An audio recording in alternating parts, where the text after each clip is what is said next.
माँ लक्ष्मी का स्वागत तो हर कोई करता है, लेकिन दिवाली से पहले माँ लक्ष्मी का घर में आगमन हो जाए तो कहना ही क्या।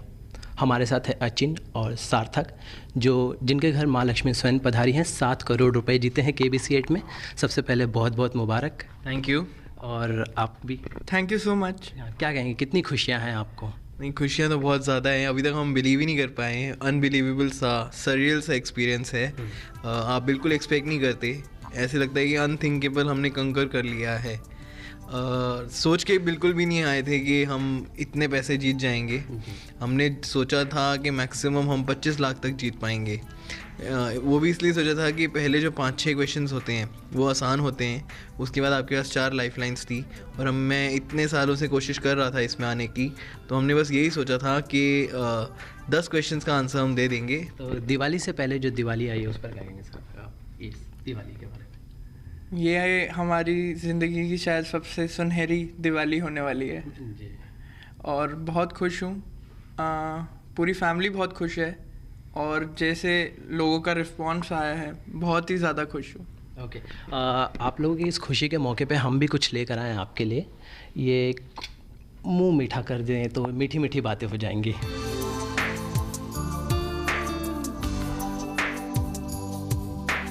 सबसे पहले कामयाबी की बातें हर तरफ हो रही हैं, लेकिन हम जानना चाहेंगे कि कामयाबी से पहले, KBC में आने से पहले ये जो सफ़र था आप लोगों के, आपके जीवन का दिल्ली में जो बीता, किस तरह से था, कैसा था, अगर दर्शकों को आप बता पाए तो? मैं KBC में ट्राई पिछले 10 साल से कर रहा हूँ। जब से मैं एलिजिबल हुआ हूँ एज ग्राउंड्स पे, तब से मैं ट्राई कर रहा हूँ। इनकी सेकंड सीज़न से ट्राई कर रहा हूँ। सीज़न सेकंड में मेरे को कोई कॉल नहीं आया था। सीज़न थर्ड में मेरे को पहली बार कॉल आया था, पर वो उसके बाद नेक्स्ट राउंड में मैं नहीं पहुँच पाया था। सीज़न 4 में भी मेरे को कोई कॉल नहीं आया। सीज़न 5 और सीज़न 6 में मैं 2 बार मुझे कॉल आया और 2 बार ऑडिशन के लिए शॉर्टलिस्ट हुआ था। Audition is the round before fastest finger first. उसके बाद सीज़न 7 में मेरे को फिर कॉल नहीं आया। सीज़न 8 में मेरे को इंडिविजुअल में कॉल नहीं आया, पर जोड़ी के लिए मैंने अप्लाई किया था, उसमें कॉल आया। उसके बाद हमें ऑडिशन से भी कॉल आया, ऑडिशन के भी हमने राउंड्स क्लियर कर लिए और फाइनली फास्टेस्ट फिंगर फर्स्ट के लिए भी कॉल आ गया। तो फास्टेस्ट फिंगर फर्स्ट के लिए कॉल आना बहुत बड़ी खुशी का मौका था हमारे लिए। हमने बिल्कुल एक्सपेक्ट नहीं किया था और एकदम से हम तैयारी में जुट गए। तैयारी में इतने सालों से भी कर रहा था। स्कूल लेवल में भी मैंने क्विज़ेस में पार्ट लिया था, तो ऐसा नहीं है कि क्विजिंग मेरे लिए कोई नई चीज़ थी। उसके बाद मैंने जनरल नॉलेज में मेरा इंटरेस्ट भी था, कीननेस थी कि क्या हो रहा है दुनिया में। स्पोर्ट्स में इंटरेस्ट था, बॉलीवुड में इंटरेस्ट है, international news, national news, politics to some extent में इंटरेस्ट था। तो ये सारी फैक्टर्स ने हेल्प किया है कि हम इतनी दूर तक जा पाए। सार्थक, अपने बारे में बताएं, आपके लिए कैसा था सफ़र अब तक KBC में आने से? मैं पहली बार KBC में आया हूँ। मैंने कभी पहले ट्राई नहीं किया था। मेरे ब्रदर पिछले 10 साल से कर रहे थे ट्राई, तो जोड़ी राउंड में हमने रजिस्टर करा था और पहली बार मैं KBC में आया। पहली बार मैं मुंबई आया और पहली बार में ही हमने 7 करोड़ रुपए जीत लिए। तो मेरे लिए तो इनसे भी ज़्यादा शॉकिंग है, क्योंकि बहुत सालों से तैयारी ये कर रहे थे। मैं इनको देख देख के थोड़ा बहुत, क्योंकि इनको बहुत शौक था, तो वो इन्फ्लुएंस मुझ में भी आ गया है। और जो भी ये पढ़ाई करते थे, बुक्स वुक्स सारी मैं ही ऑर्डर करता था और काफ़ी सारे हमने शो फॉलो करे हैं। बहुत साल से हम कर रहे हैं, तो इनका इंटरेस्ट था तो वो मेरा भी इंटरेस्ट बन गया। ओके, पर्सनली बात करें तो काफ़ी जिम्मेदारियां थी आपके ऊपर। काम की प्रेशर्स तो होते ही हैं और घर की भी जिम्मेदारियां थी। मेरी मदर को एक्चुअली ओवेरियन कैंसर था। पिछले जुलाई में उनको डिटेक्ट हुआ था। तो जुलाई 2013 टू फरवरी 2014 बहुत ही दुखद पीरियड था मेरी लाइफ का। और वैसे हमें व्यवसाय में भी काफ़ी नुकसान हुआ था, जिसकी वजह से हमारा मकान बिक गया था। तो उसकी वजह से भी वो गम भी था एक ज़िंदगी में। तो ऐसे लग रहा है कि सारी खुशियां भगवान ने एक साथ दे दी हैं। मदर रिकवरिंग फेज़ में है, क्योंकि उनकी केमोथेरेपी सेशंस तो ओवर हो गए हैं, बट अभी भी वो मॉनिटरिंग फेज़ में है। तो उनकी रेगुलर टेस्ट होते हैं। यहाँ की जगमगाहट और स्टूडियो में बैठने के, बच्चन साहब के सामने बैठना, हाँ जी, क्या कहेंगे उस लाइट? ये तो मैं कहूँगा कि हम दिल्ली के लोग ना बहुत स्टार स्ट्रक होते हैं। मुंबई के लोगों को स्टार्स की आदत है, हम लोगों को बिल्कुल भी आदत नहीं है। तो हम तो उन्हें देखते ही बिल्कुल मंत्रमुग्ध हो जाते हैं, स्टार्स को देखते ही। एंड मिस्टर बच्चन जो सदी के महानायक है, उनका चार्म और करिश्मा तो आज तक इंटैक्ट है। छोटे से छोटा बच्चा और बड़े से बड़ा बूढ़ा भी उनके चार्म से नहीं बच पाया। तो ऑब्वियसली बहुत ही ओवरवेलमिंग मोमेंट होता है किसी के लिए भी। जब उनको आप देखते हैं पहली बार तभी आपका दिल की धड़कनें तेज़ हो जाती हैं। तो वही सबके साथ ही होता है। मेरे जो बाकी को कंटेस्टेंट्स थे उनके साथ भी वही हुआ था। फिर जब फास्टेस्ट फिंगर फर्स्ट राउंड हुआ, मैंने क्लियर करा, तो फाइनली उन्होंने मेरा नाम अनाउंस किया, तो मैं उनकी तरफ गया, उनके पैर छुए, और ऑब्वियसली आपको पता है कि आपके मन में कितनी तेज़ दिल धक धक धक धक धक कर रहा है। उसके बाद हम हॉट सीट पे गए, वहाँ पे भी उन्होंने यही कहा कि रिलैक्स आपको फील कराते हैं, कंफर्टेबल फील कराते हैं, एट ईज़ फील कराते हैं। और वो एटमॉस्फेयर भी ऐसा होता है, वो समा भी ऐसा होता है कि लाइट्स का फोकस आपकी तरफ होता है, जो म्यूज़िक होता है बहुत थ्रिलिंग होता है, जो ऑडियंस होती है कुछ 100-150 लोगों की ऑडियंस होती है, और क्रू मेंबर्स होते हैं वहाँ पे।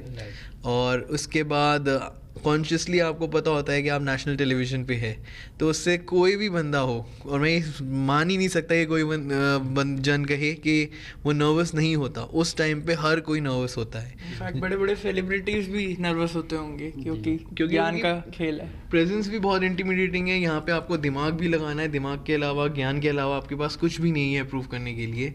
तो I am sure everybody goes through those moments of anxiety, excitement, nervousness at one point. बहुत कम बात कर रहे हैं। आप बताइए, मुंबई पहली बार आना हुआ था, जब आप आए मुंबई, तो मुंबई कैसी लगी? आप मुंबई शहर कैसा था? जी, मैं बहुत ज़्यादा घूम नहीं पाया हूँ अभी, क्योंकि हम लोग जब आए थे फिर हमारा 1-2 दिन में ही शूट हो गया, तो तब क्योंकि खेलने का और पढ़ाई का ही माहौल था, और फिर जीते तो फिर इंटरव्यूज़ और कहीं जा नहीं सकते क्योंकि सब ने हमें पहचानने लग जाएंगे। तो काफ़ी मैं बहुत कम घूमा हूँ। मैं घूमना चाहता हूँ मुंबई, क्योंकि मैं पहली बार ही आया था, तो इसलिए मैं बहुत घूमना चाहता हूँ। देखते हैं, अब तो मैं आता रहूँगा।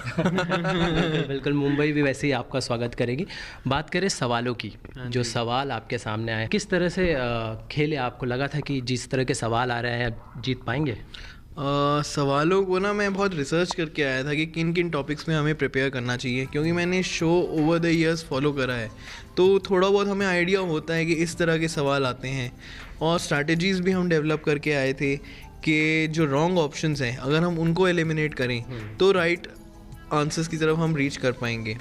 मैं ये कहूँगा कि ओवर द टाइम केबीसी के जो सवाल हैं वो कठिन हो गए हैं। जो शो है बहुत एनालिटिकल हो गया है। पहले सीधे सीधे सवाल आते थे, पर अब आज का दौर में ऐसे नहीं होगा कि आपसे वो पूछें कि भारत का प्रधानमंत्री कौन है और आप कहें नरेंद्र मोदी और आप 7 करोड़ जीत जाएं। वो ज़माना चला गया है। अब जो सवाल आते हैं बहुत ही सोच विचार के आप आंसर कर सकते हैं, एनालाइज करके कर सकते हैं, सोच समझ के सवाल बनाते हैं, बहुत रिसर्च होती है। और बहुत स्टेक्स जब हाई होते हैं तब तो वैसे ही बहुत लंबे और बहुत टेढ़े सवाल आते हैं, बहुत तीखे ताड़ुबदार जिसे कहते हैं ना, उस टाइप के सवाल आते हैं। तो आप अपना दिमाग लगाएं, आप पेशेंस रखिए, सारी ऑप्शंस को सोचिए, तभी आप आंसर तक पहुंच सकते हैं। वरना आप कहीं सोचें कि नहीं हम तो सीधा सीधा आंसर आएंगे, सीधे सीधे सवाल आएंगे, वो ज़माना अब नहीं रहा है। ओवर द टाइम्स एवॉल्व होती है शो, तो उन लोगों ने भी अपना वो करा है कि क्योंकि कंटेस्टेंट्स भी बहुत पढ़ाई करके आते हैं, तो वो भी अपनी तरफ से पूरी तैयारी करते हैं। जो ये मैंने फील करा है, अगर मैं यहाँ नहीं आता तब भी मैंने ये फील किया था कि जो लेवल ऑफ क्वेश्चंस हैं वो ओवर द टाइम इंक्रीज हो गया है। और ये होना भी चाहिए। ऑब्वियसली एवोल्यूशन एक प्राकृतिक प्रोसेस है, it's an on going process, continuous process, उसमें कुछ कोई भी नहीं कर सकता। जब हम अपने आप को ढाल रहे हैं तो वो भी हमें अपने आप को ढालेंगे ना, ताकि कंटेस्टेंट इतनी आसानी से जीतने रहे। और अगर आसानी से ही मिल जाए तो उस जीत में मज़ा भी क्या। जो ज़िंदगी में आपको सबसे मीठा फल है अगर वो पाना है तो उसके लिए पेशेंस रखना पड़ेगा, परसिवरेंस होगा, तभी आप सबसे मीठा फल पा सकते हैं। आराम से अगर आप कहें कि आराम से आप बैठे रहें और आपको सबसे मीठा फल मिल जाए, वो नहीं हो सकता। सार्थक, इनकी बातें सुन के लगता है आपके साथ बहुत बड़ा सपोर्ट था एक पूरे गेम के दौरान। नहीं, मैं इनका सपोर्ट था। क्योंकि जिस तरह से ये बातें कर रहे हैं काफ़ी बड़ी, मेरे बड़े भाई हैं तो काफ़ी क्या कहते हैं, सब कुछ मैंने काफ़ी कुछ सीखने को मिलता है बड़े भाई से। जी। और काफ़ी इन्होंने तैयारी की थी, पिछले 10 साल से लगे हुए थे। और मैं इस बार कॉम्पिटिटिव एग्ज़ाम्स दे रहा था, इसलिए मेरे को अपने साथ ले आए, क्योंकि मैं टच में हूँ थोड़े चीज़ों के, इसलिए इन्होंने मेरे को सिलेक्ट करा। ओके। जानना चाहेंगे कि पूरे खेल के दौरान कभी आपको ऐसा कोई सवाल आया जो आपको लगा अब तो गई लुटिया डूब गई? ऐसा लगा तो नहीं, लेकिन अब मैं सोचता हूँ तो मेरे को जो 1 करोड़ का मैंने सवाल खेला था वो थोड़ा ज़्यादा एनालिटिकल था, ज़्यादा टेढ़ा था जितना मैंने सोचा था। आंसर मैंने तो एक छोटे से क्यू से उसने पिक करा था, पर बाद में समझा जिन ऑप्शंस को मैंने एलिमिनेट किया वो भी उसमें इन्वॉल्व थी। लेकिन जो मेरा सोचने का नज़रिया था, उस नज़रिए से जो मैंने ऑप्शंस सोचा, जो मैं अपनी इंट्यूशन पे गया, जो मेरा एक स्ट्रॉन्ग हंच था, जो मेरी गट फीलिंग थी, वो आंसर सही था। उसमें मैंने लाइफलाइन भी यूज़ करी थी, लेकिन उस लाइफलाइन का फ़ायदा नहीं हुआ, मेरे को आंसर नहीं आया उससे। लेकिन एनीवेज मैं अपने जो इंट्यूशन है, जो सिक्स सेंस है, उसको मैंने बैक करा, अपने इंस्टिंक्ट्स को बैक करा और मैं चला गया उस सवाल की तरफ। तो अब मैं सोचता हूँ कि अगर मैंने कोई और लाइफलाइन ले भी ली होती तो आंसर तो वही आता ना जो मेरे को जिसमें मैं गया था। तो ठीक हुआ, जो होता है वो ठीक ही होता है उस टाइम पे। एंड रिज़ल्ट देखते हैं कि क्या हुआ, और एंड रिज़ल्ट हमारे फेवर में ही है, तो हम खुशी से कह सकते हैं कि ठीक है। थोड़ा रिस्क मुझे लगता है कि 1 करोड़ मैंने लिया था। इनफैक्ट मिस्टर बच्चन ने ही मेरे को कहा था कि जो रिस्क था वो काफ़ी बड़ा था, पर मेरे को वो रिस्क थोड़ा कैलकुलेटेड सा लगता है, क्योंकि और ऑप्शंस का मैंने उस चीज़ से रिलेटेड नहीं सुना था, और अच्छा ये नहीं सुना था क्योंकि मैं फालतू में दिमाग लगाता अपना। उसमें मैं टेंस भी बहुत हुआ था क्योंकि थोड़ा सा लग तो आपको वैसे भी चाहिए ही होता है, चाहे आप जितने भी ज्ञानी हो, बट वो तो है ही कि मुकद्दर से ज़्यादा और समय से पहले आपको कुछ नहीं मिलता। तो हमने जब बहुत इंतज़ार किया है तो लक ने भी उस दिन हमारा थोड़ा बहुत साथ तो दिया ही है। देखा, मुकद्दर से ज़्यादा और किस वक्त से पहले नहीं मिलता। लेकिन ये 10% वाला क्या फॉर्मूला था? ये क्या भाई के साथ ये अन्याय कैसा? ये अन्याय नहीं था जी, कैलकुलेटेड था ना। अच्छा, ये कैसा कैलकुलेशन? 10% आपको ज़्यादा लग रहा है ना कि मैं ज़्यादा दे रहा हूँ? आपको सच सच यही लग रहा है ना कि मैंने बहुत बड़ा दिल निकाल के 10% दे रहा हूँ, 1-2 नहीं, पूरे 10% देख रहा हूँ? क्या ये मजाक है? ये मजाक में हमने लिखा था। एक ही घर में पैसा आ रहा है तो ऑब्वियसली वो पैसा सबका है, और हम ऑब्वियसली उससे जो भी इन्वेस्ट करेंगे सबके सहमति से करेंगे और सबके इंटरेस्ट को देखते हुए करेंगे। कोई कन्फ्लिक्ट ऑफ इंटरेस्ट नहीं है। ये उस टाइम का मजाक होता है कि इम्प्रॉम्प्टू आप मजाक करते हैं, बट ठीक है, सबके हिस्से में हम दोनों ने जीता है वैसा, तो ऑब्वियसली पैसा हम सबका ही है। जी जी। अमिताभ बच्चन ने जब ये बात सुनी बिग बी ने, तो उन्हें भी थोड़ा सा शौक लगा, ये क्या बात हो गई यहाँ तो दोनों साथ में हैं और 10% की बात हो रही। तो उनके साथ गेम खेलने का जो पूरा आपका एक्सपीरियंस था, कि महानायक पहली बार उनके सामने बैठना, उसके बारे में क्या कहना? वो सचमुच सदी के महानायक है, इसमें किसी चीज कोई भी डाउट नहीं है।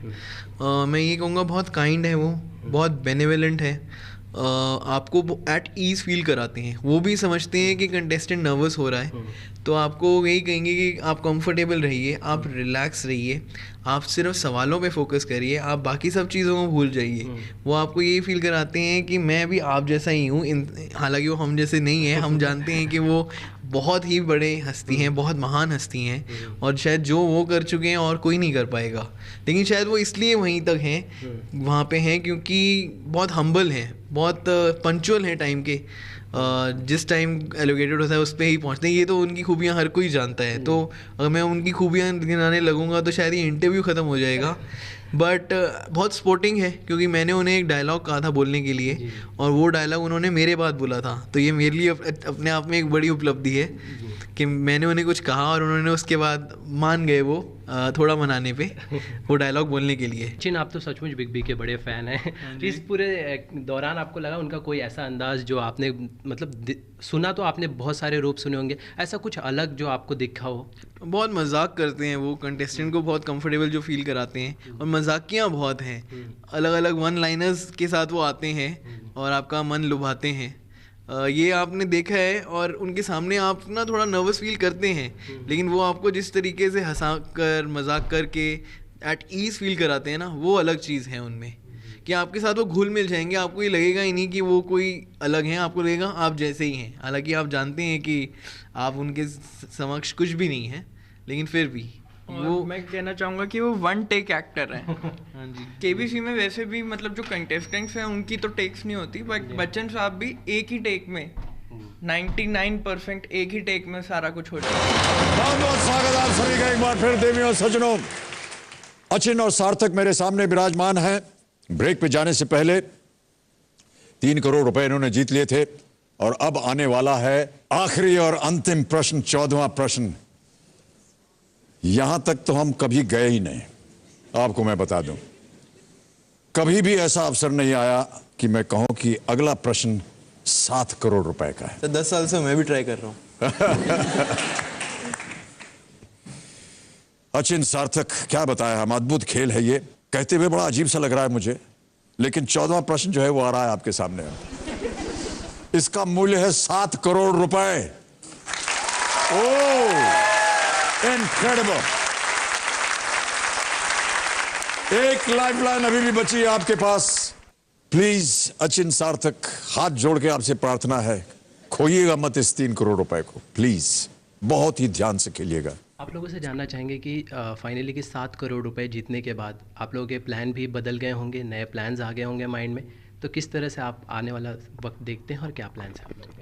अगर मैं 1 महीने पहले देखूं, जब केबीसी से कॉल नहीं आई थी, तो इस टाइम पे मैं यही सोच रहा था कि या तो करंट जॉब में मेरे को हाइक मिल जाए या जॉब चेंज हो जाए और इवेंचुअली शादी हो जाए।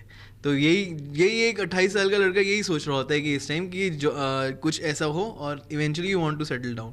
पर अब इसके बाद मैं और अपॉर्चुनिटीज़ एक्सप्लोर कर रहा हूँ, B it on job front, B it on business opportunities, business proposals. और मैं यही कहना चाहूँगा कि अगर आप मेरे से पूछें कि पैसे के क्या करेंगे, तो हमारी मदर का जो इलाज है वो प्रायोरिटी है। अब इतना पैसा आ गया तो उनका इलाज हम अच्छे से अच्छा कराएंगे कि अच्छी सुविधाएं जहाँ मिलें उस तरीके का इलाज हम कराएंगे। और बाकी जो पैसा है हम बहुत सोच समझ के यूज़ करेंगे, इन्वेस्ट करेंगे, निवेश करेंगे। हमने ज़िंदगी में ना काफ़ी उतार देखे हुए हैं। हमने व्यवसाय में नुकसान देखा हुआ है। हमने देखा हुआ है कि जब आपका व्यवसाय में नुकसान होता है तो दुनिया किस तरीके से अपना रंग बदलती है, लोगों का एटीट्यूड चेंज होता है। और उस वजह से जैसे हमने अपना घर बेचना पड़ा, तो वो पीड़ा मुझे पता है कि क्या फ़ील होता है when you sell off your own home. तो मैं यही कहूँगा कि हमारी यही प्रायोरिटी है कि जो भी हम इन्वेस्ट करें सोच समझ के करें, सूझबूझ से करें। ऐसा ना हो कि इस बार हमें नुकसान हो जाए। अब हम बहुत ही सेफ एंड सिक्योर इन्वेस्टमेंट करेंगे। ओके, साथ तक आप छोटे हैं लेकिन आपके भी कुछ प्लान्स? नहीं, मैं छोटा हूँ तो इसलिए मेरे माँ बाप भी हैं और बड़ा भाई भी है, तो मैं इन्हीं पे छोड़ूंगा।